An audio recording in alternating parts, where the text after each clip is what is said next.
Bueno, buenos días, buenas tardes, buenas noches. Hola Buenas Sandra. noches, hola Inés, un placer. Bueno, acá estamos de nuevo en este ciclo de charlas con expertos del Departamento de Metabolismo y Lípidos y Obesidad de la SEMCO, de la Sociedad de Endocrinología de Córdoba. Así que en el día de hoy tengo el placer de convocar a una colega que también forma parte del equipo nuestro, así que es un placer para mí estar con la licenciada Sandra Sartor, que bueno, que tiene muchísima experiencia y me gustaría esta noche compartir el tema de obesidad, interpretado por ella en un aspecto un poco moderno y aplicado a lo que nos sucede hoy, ¿no? Así que bueno, Sandra, mucho gusto, Bueno, muchas Inés, gracias. gracias. Bueno, Me para gustaría que te decirles presentes primero sí, para que dos te conozcan palabras estas. de quién soy licenciada en nutrición, bueno, soy miembro de la SENCO y también de la Sociedad Argentina de Nutrición. Soy docente en la Escuela de Nutrición de la Universidad Nacional de Córdoba y también soy parte de Conciencia, un centro especializado en obesidad y trastornos de la conducta que vine a hacer y que me enorgullece mucho. Bien. Bueno, Sandra, el tema que nos toca hoy es obesidad, ¿no? Entonces estamos siempre con ese tema de escuchar a la Organización Mundial de la Salud, que no se cansa de decir que, bueno, fue una epidemia, luego pandemia, y ahora estamos hablando de una sindemia. ¿Qué opinas del tema? A ver, ¿cómo podemos enganchar este tema con la obesidad actual, con los datos Bueno, actuales? yo Inés, elegí para adelantarnos, porque acordamos un poco los temas que íbamos a tratar en este espacio, en este espacio cortito. Entonces preparé algunos slides para que soporten esta presentación. Que Bueno, ¿querés compartirlo? Dale, sí, ahí les comparto. No sé si ven. se ve. ¿Querés poner pantalla completa? Ahí está. Bueno, sí hablamos que una epidemia es una enfermedad que tiene la capacidad de propagarse rápidamente en una población y que afecta a gran número de personas, entonces la obesidad claramente tiene esas características, afecta de alguna manera a 6 de cada 10 argentinos, eh, con un crecimiento bien marcado y bien exponencial. Estas son las 4 encuestas nacionales de factores de riesgo de Argentina, donde vemos que en el 2005 un 49% de la población tenía sobrepeso y obesidad, el 14,6 tenía obesidad, y si miramos los datos de la última encuesta, esa cifra creció y llega al 32% de obesidad, con una característica que a mí me resulta sumamente interesante mostrar, porque en la única encuesta en la que no fueron solo datos reportados, sino también se midió índice, midió peso y talla y se estimó índice de masa corporal. Y cuando uno puede comparar, fíjate que cuando hablamos de medidos, con datos medidos, el porcentaje de obesidad llega al 32,4%. Cuando hablamos de reportados, esa cifra baja al 25,5%. Esto muestra esencialmente la falta de reconocimiento personal de esta enfermedad. Entonces partimos de un problema muy grave, porque si yo no puedo reconocer lo que me pasa, difícilmente el otro pueda reconocerlo y difícilmente yo entienda que es un problema, aunque el médico me lo diga o aunque la gente que me rodea me lo diga. Entonces, esto en esta epidemia realmente le agrega complejidad. Esto es lo que pasa en Argentina, y cuando un brote epidémico afecta a diferentes regiones, por ejemplo, varios continentes, se puede hablar de pandemia. Entonces, si yo te muestro, este es una página hermosa que les recomiendo a los profesionales entrar, porque uno puede elegir los países que quieran y hacer un comparativo entre 1975 y 2016. Fíjense que cuando hablamos de índice de masa corporal en hombres, Argentina, en mujeres, perdón, allí estamos viendo mujeres, Argentina tiene una posición no tan tremenda comparada con Estados Unidos, México, Chile. Y también podemos observar una cuestión bastante particular en Francia, con una curva bien aplanada, y en Japón con una curva bien aplanada. Ahora, cuando nosotros miramos hombres, Argentina tiene una posición mucho más alta y un crecimiento bien exponencial. André, Entonces, ¿qué podés decir ahí de esa curva de Francia y de Japón que está muchísimo más aplanada que los otros países? ¿Qué características tienen ese tipo de alimentación? bueno, Francia es un país paradojal porque en realidad tiene un comportamiento, porque cuando miramos Japón ya estamos hablando de una cultura bien diferente, ¿no? Con características bien diferentes. Pero entendemos que una de las características de los franceses es el tamaño de su porción. Ujú. Hay un libro que quizá tiene poco de ciencia, pero sí mucho de observación, que se llama Las francesas no engordan, eh, de una mujer que era gerente de una bodega Ujú. de champán. Y se muda a Estados Unidos, ella comía afuera, eh, comía en restaurante, según sus dichos, 300 días al año.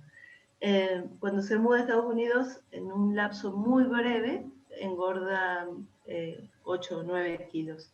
Y entonces hace como un análisis ¿no? de la cultura y del tamaño de la porción y del modo de comer en Estados Unidos y del modo de comer en Francia. A pesar que la comida francesa quizá tiene alta densidad calórica, la característica de a los argentinos no nos gusta ir a un restaurante francés porque la porción es muy Es muy pequeña. pequeña. Los No, petit no fours no son del estilo argentino. claro. Pero la Bueno, dieta esa mediterránea puede, también tendrá que ver, supongo, ¿no? sí, pero allí también está España como el país de la dieta mediterránea y en España las cifras no son como en Francia. Entonces creo que además de esta característica, ¿no? de tener un estilo de alimentación mediterráneo que tiene, digamos, es una de las dietas con mejor performance, eh, me parece que hay allí una cosa de disfrute, del placer, Inés, y del tamaño de la porción, que al menos en Francia son bien característicos y bien notorios. Para También aprender, Japón, interesante. sí, sí. Y Japón creo que tiene, además de una capacidad de reaccionar frente a lo que les pasa, muy diferente a la nuestra al menos, también ellos tienen un estilo de comer eh, donde la porción está casi estandarizada, ¿no? El plato de ellos tiene siempre el mismo tamaño y una característica así como medio plato siempre es verdura, comen mucho pescado, eh, pero sobre todo esta cosa, ¿no? La porción mucho más medida, Y mucho más estándar. limitada y Y mucho la más estándar. mantienen. Sí, La sí. mantienen. Y la mantienen, y la han mantenido en el tiempo. Bueno, y hablar de sindemia, que quizás es un concepto bastante novedoso para nosotros, eh, que se plantea en un trabajo de Lancet muy interesante, eh, habla que la sindemia es una sinergia de epidemias. Ujú. Entonces, ellos hablan de tres epidemias como características, que son la obesidad, la desnutrición y el cambio climático, y ellos dicen que estas epidemias ocurren de manera simultánea en el tiempo y en el espacio, interaccionan y tienen mecanismos causales comunes. Creo, Inés, que más allá de la disquisición casi semántica de si hablamos de sindemia o si hablamos de pandemia, es el punto que el concepto de sindemia introduce la complejidad eh, en el tratamiento de la obesidad. Introduce al entorno y pone al contexto, le da al contexto el valor que el contexto tiene. Y cuando hablamos de contexto, hablamos de contexto social, económico, físico, estructural, que a veces se desconoce, ¿no? Hay una, y en esto vos tan experta como yo, hay una cosa de un enfoque casi individuocéntrico en la etiología de la Disociativo. obesidad, claro. En cambio, este concepto lo hace amplio y pone, ¿no? Inclusive a las cuestiones económicas, porque la pobreza es mucho más grave, la obesidad es mucho más grave en la pobreza. Y las condiciones socioeconómicas son determinantes, no solo en la posibilidad de enfermarse, sino también en la posibilidad de tratarse. Entonces creo que hablar de sindemia significa eso, abrir y mirar a la complejidad en la etiología de la obesidad como de verdad tiene que ser. Como corresponde, tratamos solo al paciente, sino su entorno, ¿no? Sí, eso creo que es Bien. lo que nos aporta el concepto. Y si pasamos a las causas de obesidad.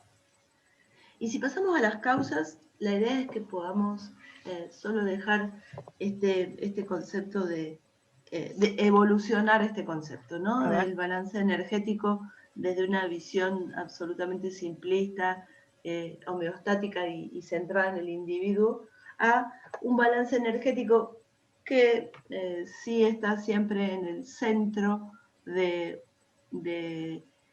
digamos, un balance energético positivo es la condición sine qua non para que el aumento de peso y la obesidad aparezcan, pero no es la única condición. Entonces lo que nos muestra este balance, y que me parece que es bien claro, es yo pongo el balance energético en el centro, pero puedo mirar todos los factores que condicionan a ese balance energético. Entonces, esto es lo interesante, poder ver que detrás o que alrededor de ese balance energético hay más de 100 variables que lo condicionan, que lo podríamos agrupar en influencias sociales, en individuales, en la oferta alimentaria, en la falta de actividad física, que la biología está en la base siempre, pero que no alcanza para explicar por qué la sindemia de obesidad y que lo interesante de mirar a la obesidad desde la complejidad es saber que cuando yo miro de verdad cuál es la etiología de la obesidad y la puedo comprender, entonces puedo pensar una estrategia de tratamiento desde esa misma complejidad. E individualizarlo, ¿no? Justamente también, por hacer el traje a medida para ese paciente. Exactamente, esa me parece que es la única alternativa, al menos en el paciente enfermo. Eso, por supuesto, que le pone una complejidad enorme, porque estamos hablando de mucha gente enferma y estamos hablando de un traje de medida para cada uno. Bueno, lo que nosotros tenemos que ponernos a pensar es que es difícil hacer un traje a medida para cada persona, pero parece ser la única opción. Claro. Entonces tenemos que trabajar en prevención. Porque el pret-a-porter, Sandra, solamente es la dieta hipocalórica, que cualquier paciente la ha probado y llega al fracaso. Entonces quiere decir que hay algo más que la dieta hipocalórica. Sí, la restricción o la estructura rígida no se soporta en el largo plazo y lo que pasa es que la obesidad es una enfermedad crónica, entonces puede haber respuesta en el corto plazo con las dietas restrictivas, pero en el largo plazo fracasa y el fracaso muchas veces empeora la condición. Entonces me parece que ese es el desafío que los profesionales que nos dedicamos a esto tenemos en este tiempo. Exacto, de ahí el abordaje multi e interdisciplinario que necesitamos, ¿no? Exactamente. Para nuestro paciente obeso, teniendo en cuenta este gráfico que también está demostrado que, bueno, a veces nos dedicamos solo a una sola cosa, biología o actividad física y descuidamos todo lo otro, ¿no? Así que cuando hay fracasos hay que preguntarse cómo va el checklist de todo esto. Entonces, yo siempre digo que la etiología de la obesidad define el abordaje. Exacto. Entonces, cuando yo veo que la etiología tiene esta complejidad, y tengo que animarme a meterme en cada uno de esos aspectos, identificar cuál es el aspecto o cuáles son los aspectos que a mi paciente le están costando o están fallando para ayudarlo en todos esos aspectos. Cuando yo intento solo desde la nutrición y solo desde la restricción y solo desde la dieta, y claramente fracasa. Y cuando el mensaje entre el médico, el nutricionista y el psicólogo es disonante, el paciente no sabe ni siquiera para dónde ir. Entonces creo que una deuda que nos tenemos y que por eso me da tanto orgullo estar en la CENCO, es esto, ¿no? Nosotros necesitamos empezar a formarnos en transdisciplina, en interdisciplina. Necesitamos empezar a tener idiomas comunes. Hemos peleado demasiado tiempo, hemos formado a nuestros estudiantes, esto quizá un mea culpa desde mi propia carrera, pero todavía nuestros alumnos dicen los médicos son hegemónicos, los médicos. Yo siempre digo, no, pero te juro, Inés, que lo dije desde hace 20 años. No, no, si vos haces bien lo que a vos te toca hacer, te aseguro que el médico te cede el espacio. Yo entiendo que el médico, y siempre lo entendí así, tiene una alta responsabilidad sobre la salud del paciente. Y si tiene un equipo en el que descansar, con certeza descansa. Si no tiene equipo donde descansar, necesita hacer todo y responder a todo. Y quizá también a ustedes lo formaron desde ese lugar. Entonces, necesitamos actualizar nuestras formaciones, necesitamos saber que somos un equipo que tiene el mismo objetivo, que no necesitamos competir, sino necesitamos cooperar. Entonces, me parece que ahí va a cambiar también, ¿no? O sea, Sí, dejar sí, esos sí. discursos que son viejos. Es que hay que cambiar este viejo paradigma de decir auxiliares de la medicina, no son ningunos Ujú. auxiliares, empezamos a tener, somos todos importantes en el abordaje del paciente. Entonces es bueno conocerse o estar, como hablábamos el otro día con la licenciada Fuya, si uno no trabaja en el mismo lugar físico, por lo menos levantar el teléfono y tratar de compartir lo que podamos juntos abordar al paciente específicamente, ¿no? Hablar individualizado a él y decir, bueno, ¿en qué te puedo ayudar yo como médica que estoy tratando? ¿Vos en qué podés ayudar? Y compartimos y lo abordamos mucho mejor. Eso digo yo, a veces es difícil construir en los mismos espacios que estén todos los profesionales, pero nosotros en Conciencia no tenemos endocrinólogo porque vimos además que el paciente respeta a su histórico médico. Entonces, pero es diferente cuando vos podés levantar el teléfono y saber que con ese médico podés hablar, a ese médico le podés contar en qué estás trabajando. Porque también, digamos, cuando el traje se diseña a medida, a veces el médico no entiende por qué yo estoy haciendo lo que estoy haciendo con el paciente. Entonces, poder compartirlo, justificarlo, darle el fundamento científico y personal de por qué estoy trabajando con este paciente hoy en esto, también es muy bueno, sobre todo para el paciente, ¿no? Sí, sí, sí. Y ahora, Sandra, en épocas de COVID, ¿qué opinas del tema de la obesidad y el COVID? ¿Qué tenés para comentar? Bueno, me dio alegría que de alguna manera se pudiera considerar a la obesidad un factor de riesgo de COVID, porque realmente el paciente obeso tiene más riesgo y ese riesgo aumentado tiene que ver, bueno, con la disminución básicamente de la inmunidad, con entender que la obesidad es una enfermedad crónica,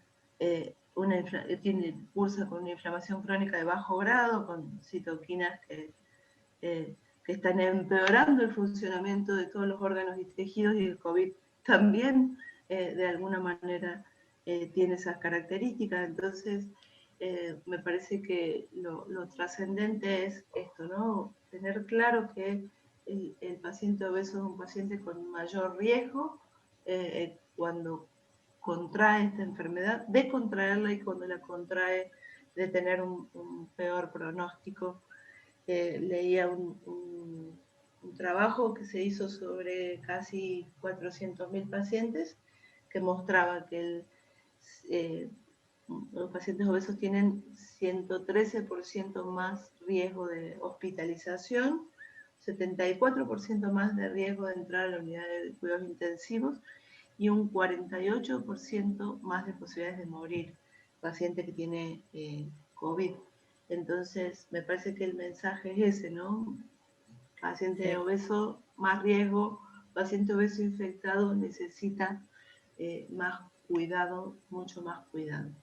Ahora, Así que sí, y en sí. esta pandemia encima lo que hemos logrado es que haya estadísticas que hablan de que la población ha aumentado de peso alrededor entre un 4 y 6 kilos entre la mayoría de la población. Estaba viendo una estadística de España, que bueno, tiene un poco de datos más fidedignos que nosotros y tiene un poco más de antigüedad en la pandemia, y hablaban de 6 kilos promedios en el 80% de la población, o sea, Sí, ¿no? yo te puedo decir Sí, que por observación y porque la gente, por ser nutricionista, te cuenta que esos datos son ciertos. Salvo la gente que se sostuvo en proceso de tratamiento, que quizá los más exitosos lograron sostener un suave descenso de peso o al menos mantener el peso, sí es real que hubo un claro aumento de peso en la población, vinculado seguramente al al sedentarismo, sedentarismo. a las horas sentado. ¿Sí? Si vos pensás en los docentes, un docente, nosotros, cuando da clase está parado, se mueve y aquí, bueno, yo por lo menos cuando trabajo en consultorio, yo me levanto a buscar a cada paciente, lo acompaño a este consultorio, donde la casa es grande, entonces nos movemos. Eso cambió esencialmente, o sea, nosotros podemos estar entre 8 y 10 horas sentados, porque das clase, atendés pacientes sentados. Entonces, Pero hay más eso ha pasos sido, al día. sí, eso ha sido una de las causas. Y el otro es que, bueno, cuando la comida está próxima, eh, es un gran resolvedor, una gran resolvedora de ansiedad. Ujú. Ansiedad que le ponemos Emociones nosotros negativas. como título a mucho de lo que nos pasa. Y lo que nos pasó es que estar demasiado cerca de la heladera y con tiempos que antes, qué sé yo, los usábamos para otras cosas disponibles, la gente ha desarrollado eh, más cualidades en Culinaria. el arte coquinario, que está bueno, pero eso ha sido, yo les preguntaba a un grupo de pacientes y decían eso, al inicio de la pandemia, lo divertido era estábamos todos, bueno, ¿qué vamos a cocinar, no? ¿Qué vamos a cocinar, qué vamos a comer y qué vamos a hacer de merienda? Y cosas que nunca Recetas ocurrían. nuevas, sí, sí, Recetas masa nuevas, madre, bueno. cursos de masa madre. Claro. Y sabes qué? Que esto tiene mucho más, Inés, que ver quizá con las estrategias. Ver eh, comida bonita, comida que estéticamente es linda, y ver recetas de cocina y ver programas de televisión, eh, aumenta grelina, grelina que es la hormona más orexígena que Sí, existe, sí, como sí, dice la otra sí, Katz, Cruella de Vil, sí, sí, eh, aumenta, hay trabajos que muestran que el mirar comida apetitosa, comida palatable, aumenta niveles de grelina, que produce un pico quizá pequeño, pero no poco importante de dopamina, que la dopamina te insta a buscar comida. Entonces, pues yo estoy mirando en Instagram receta de la tele, programa de cocina, tengo mucho más riesgo de ir a buscar comida. Y esto también ha ocurrido en este en tiempo, esta ¿no? pandemia. ¿Qué de cosas que han sucedido en esta pandemia? Sí, casi Ahora, increíbles. Sandy, ¿qué opinas del tema de, no sé, las estrategias de tratamiento que podamos tener con el paciente, tanto simples como complejas, ¿no? ¿Cómo podemos trabajar La, la, en el abordaje? la obesidad tiene cosas maravillosas. Interesante. Sí, Me gusta ese el, mensaje. el- el tratamiento de la obesidad es simple, lo que no quiere decir que sea fácil, pero no es como otras enfermedades que requiere cambios a veces brutales y a veces inversiones muy importantes en el tratamiento. Fíjate, yo hice una síntesis, ¿no? Bueno, esto Ajá. es una síntesis de cómo nosotros sostenemos el tratamiento, pero quizá esto es simple y todos lo conozcan. Pero si yo les muestro las estrategias, este es un resumen, probablemente haya algunas que me faltan, pero una de las estrategias más poderosas en obesidad es 4 comidas. Y vos decís, bueno, no es tan complicado. Bueno, la verdad es que es simple, no es fácil, pero es simple. Es 4 comidas sentado y consciente, y ahí empieza a complejizarse, ¿no?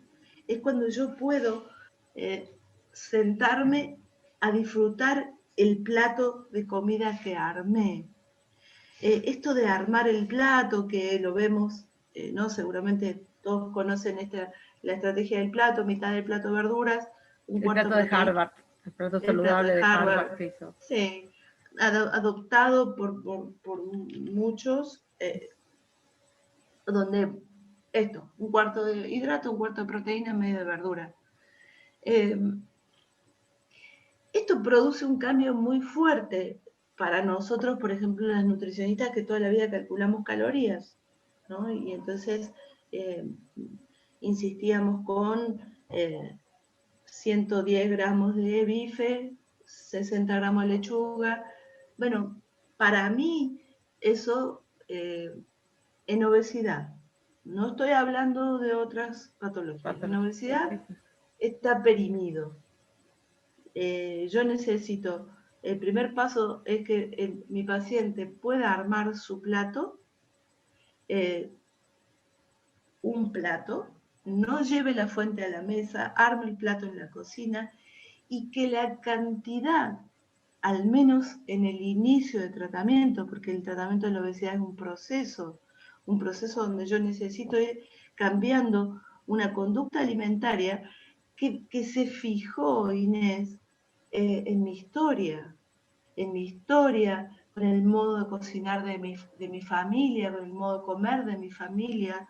Eh, yo el domingo viajé a ver a mi mamá, que es grande y que está, eh, hace un montón que no la veía, y cuando almorzamos le digo, lo que siempre digo en mis clases sigue vigente. Mi mamá hizo el domingo sorrentinos de calabaza que había hecho ella para que los probáramos, porque no podíamos no probar sus sorrentinos. Un pollo entero, éramos 4, ¿no?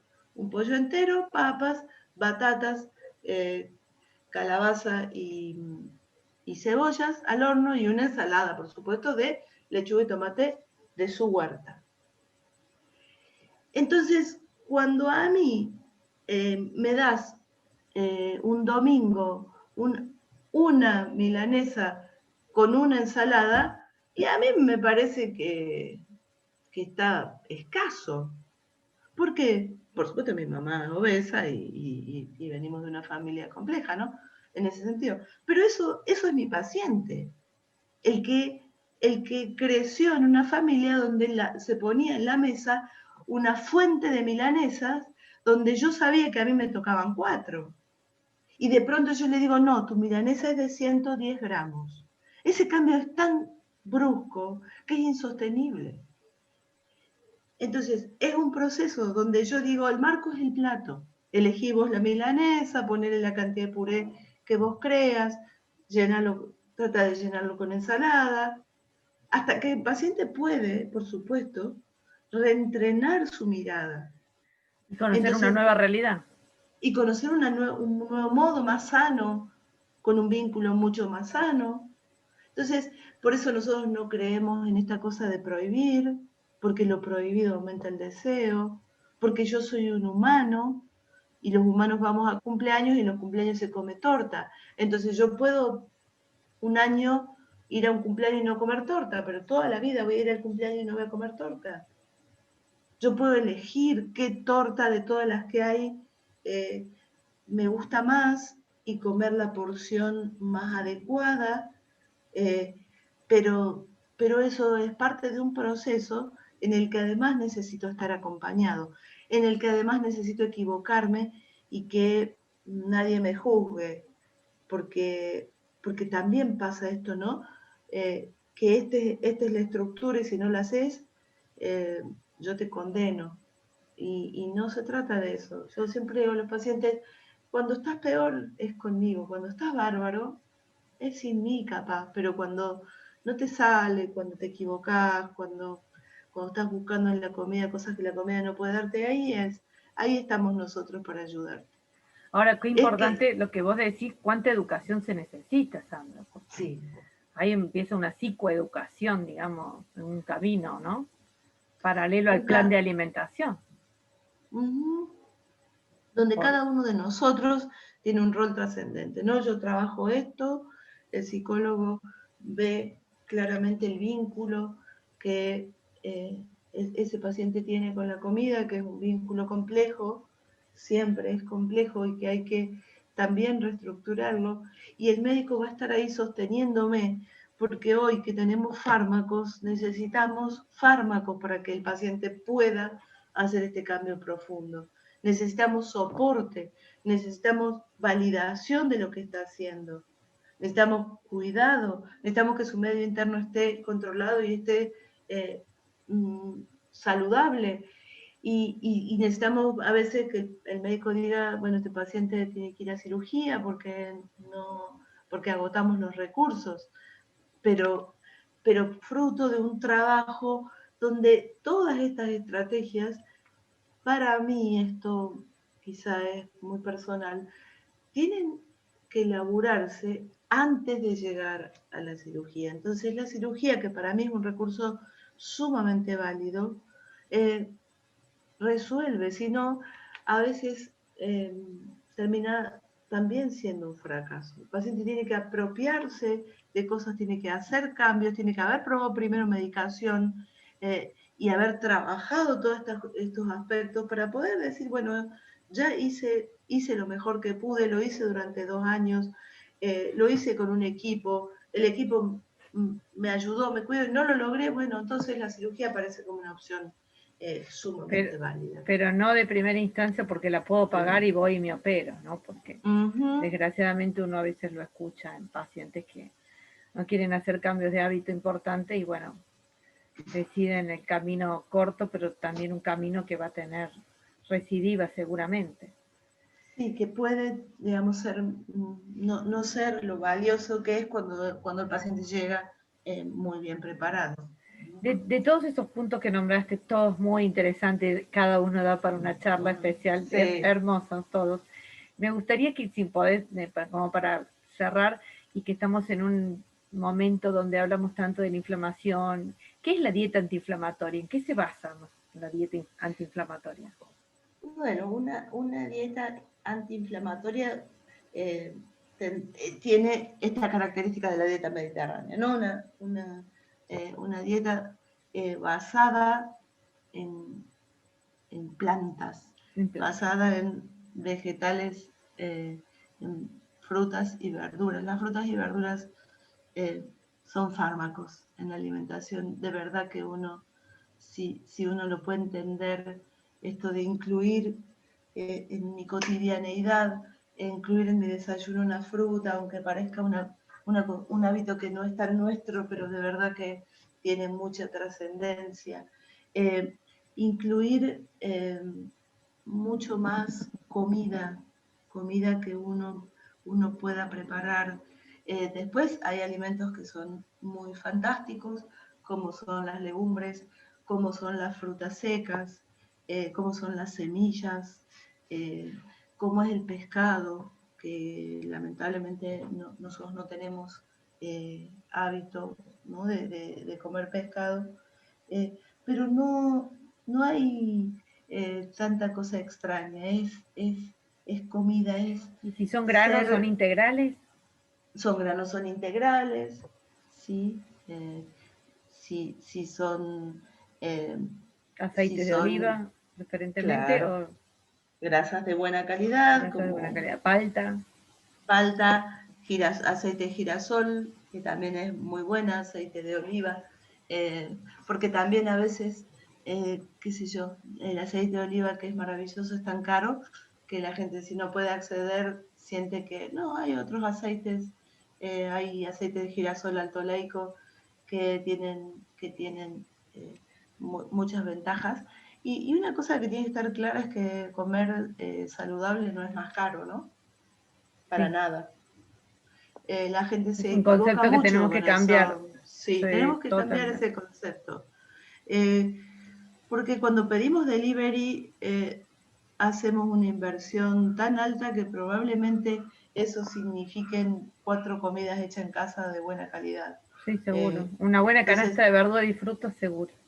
claro, entonces ahí también hay que refundar, ¿no? Las legumbres son alimentos baratos con una performance maravillosa, maravillosa, no son complejas hoy de hacer porque tenemos más tecnología en la cocina, con un buen remojo, Un buen con remojo. un poco de entrenamiento, podés hacer una pasta de garbanzos que te sustituye un queso con un queso untable con aceite de la calidad que vos le ponés y que es de verdad económico. A pesar de que quizá hoy está todo bastante caro, pero lo que yo quiero que quede claro es que comer saludable o una dieta antiinflamatoria no es más caro.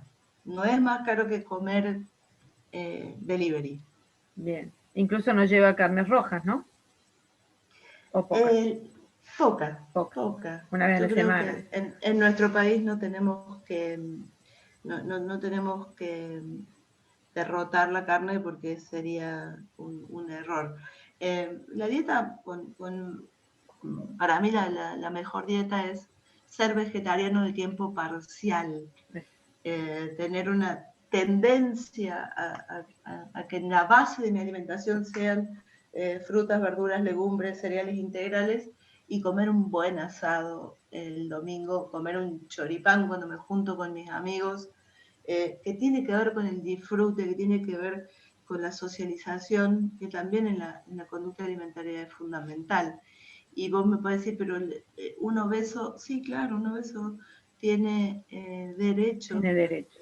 a Este, comer un choripán con sus amigos. Uno, a, disfrutarlo, elegir cómo lo comen, qué marco, a qué velocidad, con qué atención, con qué disfrute, con qué bebida lo va a acompañar.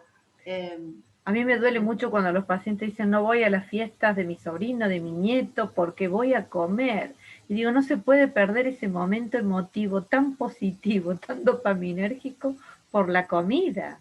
O sea, no encuentra el control de poder ir Exactamente. y no excederse o quedarse con culpa por lo comido, ¿no? Así que yo trato de Bueno, pero ahí trabajar, necesitamos sí, acompañarlos, exacto, y darle porque los tips, ¿no? exacto, Para porque poder esto que vos hacerlo. decís, mira, eso es dopaminérgico. Hay una cosa en los humanos muy rara, Inés, que es que no sabemos qué nos da placer.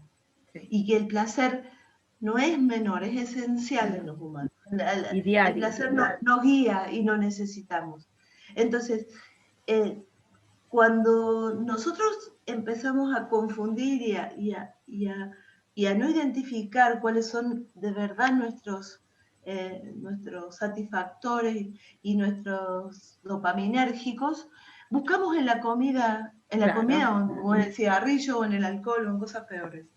Entonces, poder ayudarle a tu paciente a identificar qué le hace bien y hacerlo y darse cuenta que reunirse con amigos es disfrutar de mirarse a los ojos, es disfrutar de reírse con los amigos y que no necesita ser un desastre gastronómico, claro, que puede ser un choripán mientras me río con sí. vos, te escucho, tomo una gaseosa sin azúcar o tomo un vaso de agua y termino con un fernet pediátrico, como dicen mis pacientes, con un poquito de Fernet con mucha coca, y entonces yo puedo disfrutar y llenarme de energía, eh, y hacer una vida normal. Sí, yo creo que Pero muchas eso es veces un laburo, es tu los traje a pacientes, medida. sí, pero los pacientes, Sandra, muchas veces esquivan a ir al nutricionista porque es sinónimo de que le van a reprimir. Entonces Bueno, tenemos que cambiar ese concepto. decirles que cambiamos, Claro, hay una enorme cantidad de nutricionistas que pensamos distintos, que sí, estudiamos afanosamente, que intentamos esto, ponernos en los zapatos del paciente, acompañarlo, que estudiamos psicología, que estudiamos microbiota. claro, Hay un grupo enorme de gente mucho mejor preparada, que está dispuesta a trabajar en equipo, que está dispuesta a escuchar, que no cree que los médicos sean sus enemigos, al contrario, que podemos trabajar así bien cerquita. Mi experiencia es del respeto absoluto de ustedes, por ejemplo, los endocrinólogos con nosotros, de la posibilidad que siempre la CENCO me da de ir, de poder hablar frente a 60 endocrinólogos, que no es simple para nosotros, ¿no? Para mí, nutricionista, pero esta cosa, cuando ya nos dimos cuenta que entre todos es la respuesta, eso. cambia. Todos por uno Y y uno es por todos, no hay nadie más importante que el paciente en todo caso, que es el único exactamente, importante que nos está pidiendo ayuda, ¿no? Y nos pide un poco exactamente, a cada uno la ayuda. Así que bueno, yo lo que exactamente. dejo de esta pandemia un poco, me queda la sensación de que capaz que la obesidad ha tenido un poco de reivindicación de la importancia como grave, como una enfermedad grave cuando está presente, y de que tal vez eso nos ayude a que pasado este momento, obviamente, las personas atiendan un poco más su peso. ¿No te da un poco esa sensación, Sandra, vos? Sí, me parece que hay una reivindicación de la obesidad como enfermedad, una mirada más de la gravedad que tiene la enfermedad, eh, y, y sí creo que necesitamos que el sistema de salud tenga respuestas Nos para la acompaña. obesidad, porque no tiene respuestas. Todavía eh, el sistema de salud, Sí, y sí. creo que puedo decir el público y el privado, no tiene respuestas para la obesidad enfermedad, para la obesidad mórbida.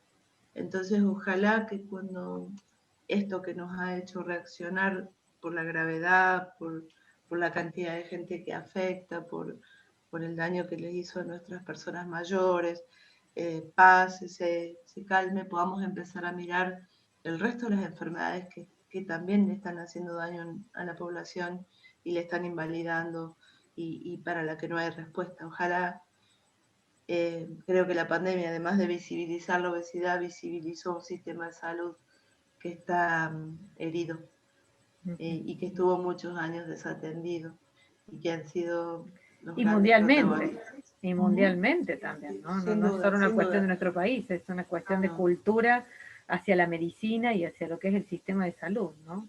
Minimizado por muchos gobiernos, más allá de la ideología política que tenga, Sí, sí, sí, ¿no? sí, creo que Ojalá al que menos en Argentina no es que haya habido un tiempo en el que la educación y la salud estuvieron así como en el centro de la atención de las políticas públicas. Ojalá que esto también sirva para eso, ¿no? Para hacer esa mirada posterior. bien, y para hacer un cierre, Sandra, querida, un mensaje para nuestros colegas endocrinólogos, sobre todo cuando tienen que derivar a los pacientes, tenemos que derivar los pacientes a los nutricionistas, ¿no?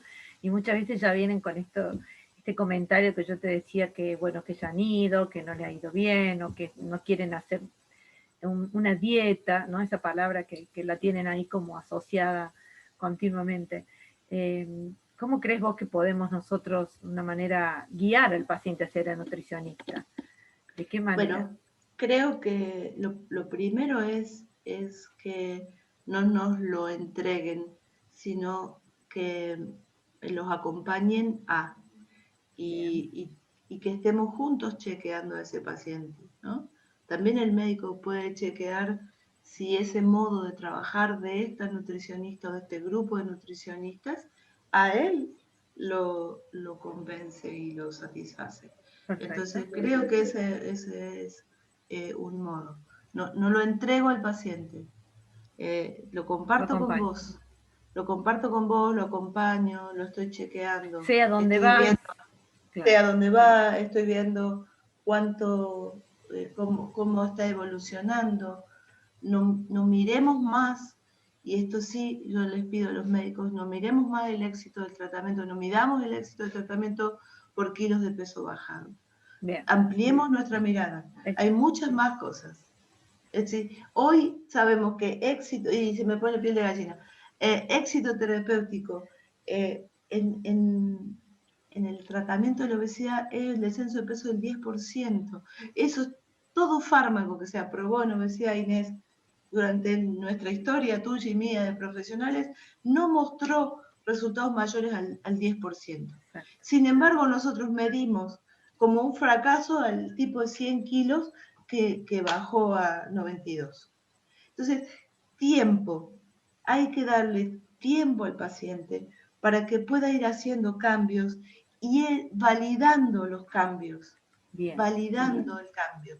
Validando el que empezó yoga. No importa si no gasta calorías, no importa si no es la actividad física que más rentable desde el punto de vista de bajar la sarcopenia y mejorar, no importa. Pudo hacer agenda para empezar. Quizás yo le dije que haga yoga porque lo que más necesito es que pare, que pueda parar. Porque parar para comer es maravilloso. Lo que pasa es que parar para comer significa parar. Entonces quizá, y entonces cuando no entiende una estrategia que yo estoy usando, Inés, cuando yo le digo a un paciente algo que a vos no te convence, llámame. Y decime, ¿por qué le diste esta indicación? ¿Por qué estás trabajando en este sentido? Y lo quiero saber para apoyarte en esto y no contradecirte y que entre todos sostengamos. Simple, un audio. No es que tengamos que hacer una reunión de cada paciente porque sé que es difícil, pero un audio y yo te voy a responder. Por eso es importante saber a quién va una comunicación, un canal abierto entre el endocrinólogo y el nutricionista que elija o que quiera o que esté en su equipo, ¿no? El diálogo con el paciente como protagonista. Y lo otro que sucede que, como decís vos, todo se mide por kilo y a veces a mí me gusta, antes de derivar al paciente, explicarle que vamos por cambio de hábito. Entonces, por ahí prefiero que el éxito sea un cambio de hábito y no exactamente el kilo de peso, ¿no? Como decís vos, que deje de fumar, que empiece a hacer un cambio ya es un éxito, ¿no? Exactamente. Pero estos objetivos pequeñitos que nos ponemos y estos cambios pequeñitos hay que validarlos, porque a los humanos nos encanta que nos premien por los cambios que hacemos, que nos validen el esfuerzo que estamos haciendo. Entonces, tiene que haber otro montón de indicadores para evaluar el progreso del paciente que no sea solo kilos bajados. Bien, y porque sobre ahí todo fracasamos. Y hay tiempo, yo les calmo mucho la ansiedad porque quieren tiempo, respuesta rápida y todos sabemos que no sirven. Exacto. Bueno, Sandra, muchísimas gracias, muy amable, nos has dado muchísima información valiosa para los endocrinólogos y bueno, y quedamos todos con un trabajo, que es atender a quién nutricionista tenemos en nuestro equipo. Me parece que ese es un buen mensaje que nos dejas, me parece muy interesante para acompañar mejor a los pacientes, ¿no? Sí, y confiemos. Las nutricionistas en los endocrinólogos y los endocrinólogos en las nutricionistas. Y te felicito por el abordaje que haces con tus pacientes, porque realmente sos mucho más que una nutricionista que aplica un plan de alimentación, abordás a la persona que hay en el paciente. Sí, así que intentamos, se nota. Pero ahora hay muchos nutricionistas que están haciendo lo mismo y eso es maravilloso. Y estoy segura que vos también con tu docencia te encargas de eso. Un poco así, claro que sí. Claro que pones tu semilla también. Así que bueno, muchas gracias. Inés. Gracias, un placer, Sandra. Bueno, y hasta acá llegamos con esta charla con expertos. Ojalá nos veamos pronto. Seguro. Personal. Muchas gracias, Sandra. Hasta pronto.